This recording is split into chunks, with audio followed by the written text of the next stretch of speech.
मित्रों, पुराणों की बहुत सी आश्चर्यजनक कथाओं में से एक कथा यह भी प्राप्त होती है कि भगवान गणेश का सिर शिव जी ने नहीं काटा था। तो आप प्रश्न करेंगे कि फिर किसने काटा था? तो मित्रों, यह जानने के लिए आपको पूरी कथा सुननी पड़ेगी, इसलिए बने रहिए पूरे वीडियो के साथ। तो जय श्री कृष्णा मित्रों। तो मैं आपको पहले ही बता दूं कि यह कथा ब्रह्मवैवर्त पुराण के गणपति खंड में प्राप्त होती है। भगवान गणेश के जन्म के बाद वहाँ पर सभी देवता ब्रह्मा, विष्णु, शिव, सूर्य, चंद्रमा, इंद्र आदि सभी देवता श्री गणेश जी के दर्शन के लिए विराजमान थे। इसी बीच महायोगी सूर्य पुत्र शनि शिव नंदन गणेश को देखने के लिए वहाँ आए। उनका मुख अत्यंत नम्र था, आंखें कुछ मुदी हुई थीं और मन एकमात्र श्री गणेश में लगा हुआ था। अतः वे बाहर भीतर श्री गणेश का ही स्मरण कर रहे थे। फिर वे उस बालक को देखने के लिए गए। भीतर जाकर शनिश्चर ने सिर झुकाकर देवी पार्वती को नमस्कार किया। उस समय वे पुत्र को छाती से चिपटाए हुए रत्न सिंहासन पर विराजमान होकर आनंद पूर्वक मुस्कुरा रही थीं। सहसा सूर्य नंदन शनैश्चर को सिर झुकाए देखकर पार्वती ने उन्हें शीघ्र ही शुभाशीर्वाद दिया और फिर उनसे वार्तालाप करके उनका कुशल मंगल पूछा। पार्वती ने पूछा, हे ग्रहेश्वर, इस समय तुम्हारा मुख नीचे की ओर क्यों झुका हुआ है तथा तुम मुझे अथवा इस बालक की ओर क्यों नहीं देख रहे हो? मैं इसका कारण सुनना चाहती हूँ। शनैश्चर ने कहा, हे साध्वी, सारे जीव स्वकर्मानुसार अपनी करनी का फल भोगते हैं, क्योंकि जो भी शुभ अथवा अशुभ कर्म होता है उसका करोड़ों कल्पों में भी नाश नहीं होता। जीव कर्मानुसार ब्रह्मा, इंद्र और सूर्य के भवन में जन्म लेता है। कर्म से ही वह मनुष्य के घर में और कर्म से ही पशु आदि योनियों में उत्पन्न होता है। कर्म से वह नरक में जाता है और कर्म से ही उसे वैकुंठ की प्राप्ति होती है। स्वकर्मानुसार वह चक्रवर्ती राजा हो जाता है और अपने ही कर्म से वही नौकर भी होता है। हे माता, कर्म से ही वह सुंदर होता है और अपने कर्म के फलस्वरूप वह सदा रोगग्रस्त बना रहता है। कर्मानुसार ही वह विषय प्रेमी और अपने कर्म से ही विषयों से निर्लिप्त रहता है। कर्म से ही वह लोक में धनवान, कर्म से ही दरिद्र, कर्म से ही उत्तम कुटुंब वाला और कर्म से ही बंधुओं के लिए कंटक रूप हो जाता है। अपने कर्म से ही जीव को उत्तम पत्नी, उत्तम पुत्र और निरंतर सुख की प्राप्ति होती है तथा स्वकर्म से ही वह पुत्रहीन दुष्ट स्वभाव स्त्री का स्वामी अथवा स्त्रीहीन होता है। हे शंकर वल्लभे, मैं एक परम गोपनीय इतिहास, यद्यपि वह लज्जाजनक है तथा माता के समक्ष कहने योग्य नहीं है, उसे कहता हूँ। हे माता, मैं बचपन से ही श्री कृष्ण का भक्त था। मेरा मन सदा एकमात्र श्री कृष्ण के ध्यान में ही लगा रहता था। मैं विषयों से विरक्त होकर निरंतर तपस्या में रत रहता था।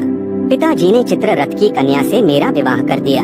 वह सती साध्वी नारी, अत्यंत तेजस्विनी तथा सतत तपस्या में रत रहने वाली थी। एक दिन ऋतु स्नान करके वह मेरे पास आई। उस समय मैं भगवत चरणों का ध्यान कर रहा था। मुझे बाह्य ज्ञान बिल्कुल नहीं था। पत्नी ने अपना ऋतुकाल निष्फल जानकर मुझे शाप दे दिया कि तुम अब जिसकी ओर दृष्टि करोगे वही नष्ट हो जाएगा। तदनंतर जब मैं ध्यान से विरत हुआ तब मैंने उस सती को संतुष्ट किया, परंतु वह शाप से मुक्त कराने में असमर्थ थी, अतः पश्चाताप करने लगी। हे माता, इसी कारण मैं किसी वस्तु को अपने नेत्रों से नहीं देखता और तभी से मैं जीव हिंसा के भय से स्वाभाविक ही अपने मुख को नीचे किए रहता हूँ। शनैश्चर की बात सुनकर पार्वती हंसने लगी और नर्तकियों तथा किन्नरियों का सारा समुदाय ठहाका मारकर हंस पड़ा। शनैश्चर का वचन सुनकर दुर्गा ने परमेश्वर श्री हरि का स्मरण किया। फिर दैव वशीभूता पार्वती ने कौतूहल वश शनैश्चर से कहा कि तुम मेरी तथा मेरे बालक की ओर देखो, भला इस कर्म फल भोग को कौन हटा सकता है? तब पार्वती का वचन सुनकर शनैश्चर स्वयं मन ही मन विचार करने लगे कि क्या मैं इस पार्वती नंदन पर दृष्टिपात करूं अथवा ना करूं, क्योंकि यदि मैं बालक को देख लूंगा तो निश्चय ही उसका अनिष्ट हो जाएगा।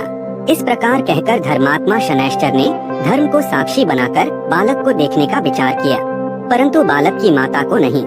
शनैश्चर का मन तो पहले से ही खिन्न था। उनके कंठ, होठ और तालु भी सूख गए, फिर भी उन्होंने अपने बाएं नेत्र के कोने से शिशु के मुख की ओर देखा। शनि की दृष्टि पड़ते ही शिशु का मस्तक धड़ से अलग हो गया। तब शनैश्चर ने अपनी आंख फेर ली और फिर वे नीचे मुख करके खड़े हो गए। इसके बाद उस बालक का खून से लथपथ हुआ सारा शरीर पार्वती की गोद में पड़ा रह गया, परंतु मस्तक अपने अभीष्ट गोलोक में जाकर श्री कृष्ण में प्रविष्ट हो गया। यह देखकर देवी पार्वती बालक को छाती से लगाकर फूट फूट कर विलाप करने लगी और उन्मत्त की भांति भूमि पर गिरकर मूर्छित हो गयी। तब वहाँ उपस्थित सभी देवता, देवियाँ, पर्वत, गंधर्व, शिव तथा कैलाशवासी यह दृश्य देखकर आश्चर्यचकित हो गए। उस समय उनकी दशा चित्र लिखित पुत्तलिका के समान जड़ हो गई। इस प्रकार उन सबको मूर्छित देखकर श्री हरि गरुड़ पर सवार हुए और उत्तर दिशा में स्थित पुष्पभद्रा के निकट गए। वह पुष्पभद्रा नदी के तट पर वन में स्थित एक गजेंद्र को देखा, जो निद्रा के वशीभूत होकर बच्चों से घिरकर हथिनी के साथ सो रहा था। उसका सिर उत्तर दिशा की ओर था, मन परम आनंद से पूर्ण था और वह सूरत के परिश्रम से थका हुआ था। फिर तो श्री हरि ने शीघ्र ही सुदर्शन चक्र से उसका सिर काट लिया और रक्त से भीगे हुए उस मनोहर मस्तक को बड़े हर्ष के साथ गरुड़ पर रख लिया। गज के कटे हुए अंग के गिरने से हथिनी की नींद टूट गई। तब अमंगल शब्द करती हुई उसने अपने शावकों को भी जगाया। फिर वह शोक से विह्वल होकर शावकों के साथ बिलख बिलख कर चीत्कार करने लगी। तत्पश्चात जो लक्ष्मी के स्वामी हैं, जिनका स्वरूप परम शांत है, उन परमेश्वर का उसने स्तवन किया। उसकी स्तुति से प्रसन्न होकर भगवान ने उसे वर दिया और दूसरे गज का मस्तक काटकर इसके धड़ से जोड़ दिया। फिर उन ब्रह्मवेत्ता ने ब्रह्म ज्ञान से उसे जीवित कर दिया और उस गजेंद्र के सर्वांग में अपने चरण कमल का स्पर्श कराते हुए कहा कि हे गजराज, तू अपने कुटुंब के साथ एक कल्प पर्यंत जीवित रहे।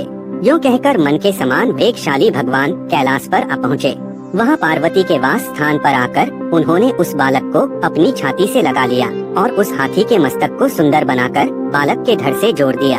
फिर ब्रह्म स्वरूप भगवान ने ब्रह्म ज्ञान से हुंकारोच्चारण किया और खेल खेल में ही उसे जीवित कर दिया और पार्वती को समझाना आरंभ किया। विष्णु ने कहा, हे शिवे, तुम तो जगत की बुद्धि स्वरूपा हो। क्या तुम नहीं जानती कि ब्रह्मा से लेकर कीट पर्यंत तक सारा जगत अपने कर्मानुसार फल भोगता है। प्राणियों का जो स्वकर्मार्जित भोग है वह 100 करोड़ कल्पों तक प्रत्येक योनि में शुभ या अशुभ फल रूप से नित्य प्राप्त होता रहता है।